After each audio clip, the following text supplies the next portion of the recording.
to have expenses, as you can imagine, and I don't take a salary, so really we're trying to build that up so we can do more things like our initiative, Just Made in the USA, where it's all made in the USA products, and we'll advertise those products. You can buy them online securely and make that thing, blow it out real big, but it'll be our initiative, and you'll be a part of that. You could say, hey, I was the one that helped. And that's the kind of stuff we want to do, to make some sense out of the economy, help people go back to work, get people's products out there that need, and have a portal that actually works, and a show that is wrapped around all of that. And that, to me, is a vision that Chuck had back in the 90s with Project USA. Some of you remember that. I actually want to see this thing through to fruition, and it's going to take a portal and programmers and some money to do it, but we're going to make it happen, folks. But the more stations we get on, the more people that will be able to support us and the broadcast and the show that we do. So that's what Share-a-thons are for. Some of you, you shut off the radio. Oh, I don't want to listen. It's Share-a-thon. They're asking for more money. I understand. Totally.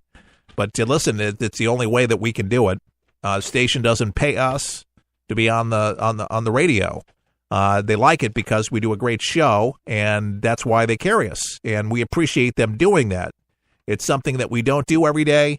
But occasionally we have to take to the airwaves to do it so we can go ahead and raise the money. It's not a lot of money, so if you want to give $5,000 in a one-time gift, that would be great, and then we can just be done with it the next the next hour. There could be somebody that has that has the means to do it, and if they do it, God bless. That would be terrific. The United States needs to move with a great deal of urgency. This is General McMaster. He says the U.S. must move with urgency against North Korea. I'm referring to an interview on Fox News Sunday. If you weren't able to watch it, it was terrific. McMaster said that all options are on the table to thwart any nuclear strike threat to the United States from Pyongyang. We really have to move with a great deal of urgency on sanctions, on diplomacy, on preparing, if necessary, a military option. Now, tomorrow is going to be a very important day for Donald Trump. Donald Trump in New York, ahead of this UN assembly, and the speech that Donald Trump gives is going to be very important. I got to say that with Nikki Haley as ambassador, the U.S. ambassador to the UN, I'm very proud of her language and what she's using, and people have been saying that Nikki Haley's language is more impressive than Donald Trump's language, but I believe they're going to be succinct tomorrow. I believe the speech is going to be terrific, inspirational, powerful, and there's a message that's strongly going to be sent to his allies. Okay, ahead of the speech, got some information from it. And to assure Americans, too, that we have a plan, great plans, that will succeed. We have to remember that the first job of a president, this president we're talking about here, is to protect us from foreign and domestic threats. Kim Jong-un is a threat to the world and to the United States. He's threatened to put us in ashes. His launch over Japan, very provocative. There's no talking to this, folks. The sanctions are not going to work. They're not working. I've told you all along, this guy is every time, if you listen to the broadcast, he ends up doing something. I tell you, a month ahead, it's going to happen, and it happens. I hate to say it. It's almost like I feel it in the air. I don't trust the guy. The guy has killed his uncle, his brother. They beat dead corpses in the gulags. This stuff is disgusting. These people are deplorable, horrible. The guy is a psychopath. I think he has a death wish. Some people say that he's paranoid.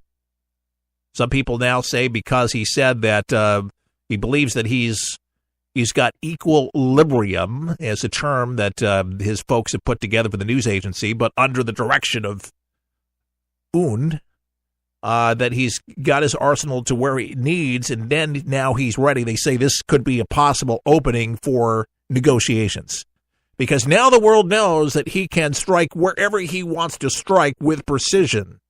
And now he can negotiate, and he can get his way, and he can do whatever he wants to do. They're not going to give up their nuclear stockpile. They're not going to give up their ambitions. So what do you think, folks, is going to be the next step? What do you think? Everybody looked to China and said, China, you got to do something. Are they much better when it comes to their human rights? Well, they're not the ones launching missiles. I get it. I understand that. They could be putting pressure on it, but they've been a big trading partner of them with oil and with food and supplies and everything that he's wanted, as well as help with those annoying missiles. You don't think that there's been some technology that's been given? No wonder Putin's been commenting and telling us to leave him alone, because his engines are actually the engines that are behind these ICBMs. Did you know? Along with Iranian technology and Chinese technology, between those three, made possible by those. It's all in the name of money, folks. But an unhinged leader, and this guy is very unhinged. These rockets and missiles are coming from is North Korea. That's who's launching these things. In a separate interview on ABC this week, Daryl McMaster defended President Donald Trump's nickname for North Korean leader Kim Jong-un as Rocket Man.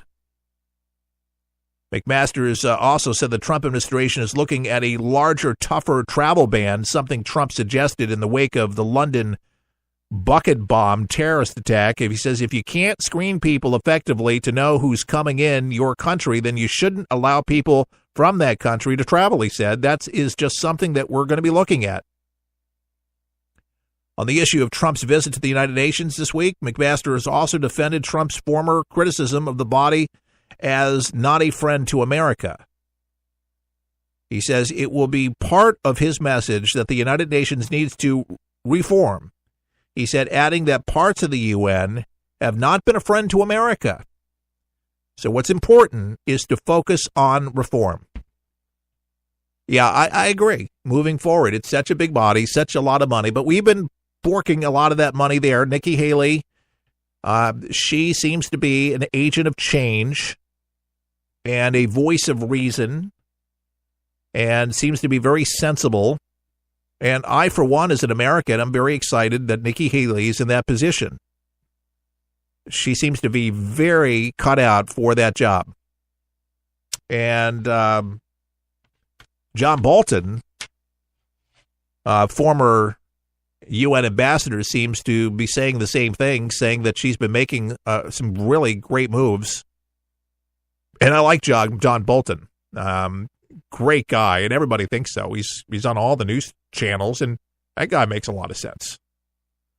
But North Korea,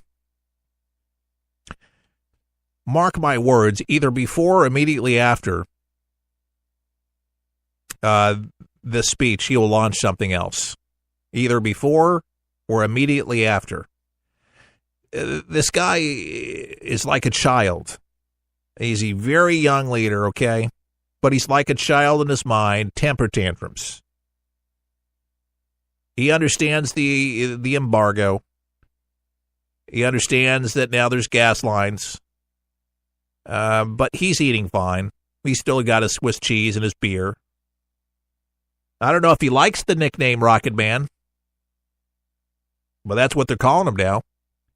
By the way, where's Bill O'Reilly? Did you ever watch The O'Reilly Factor? I mean, come on. He was on air for, 16 years or more on Fox News. Love to watch Bill O'Reilly.